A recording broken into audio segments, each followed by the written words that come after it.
దేవుడు నీకు చేసిన మేలు మరొకరికి మేలుగా మార్చబడాలి. నీ గళం దేవునికి కావాలి, నీ బలం దేవునికి కావాలి, నీ మనస్సు దేవునికి కావాలి, నీ వయస్సు నా దేవునికి కావాలి, నీ తపస్సు లోకానికి ఆశీర్వాదకరముగా మలచబడాలి.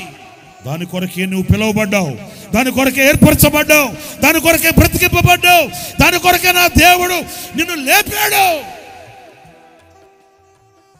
నీ బ్రతుకు నువ్వు బ్రతకడానికి కాదు, నీ జీవితం నీవు జీవించడానికి కాదు, నీవు నీ కుటుంబానికి సాక్షివి కాదు. నీ సాక్ష్యం లోకానికి ప్రపంచానికి కావాలి. నీ సాక్ష్యం చీకటిలో ఉన్న ప్రజలకు కావాలి.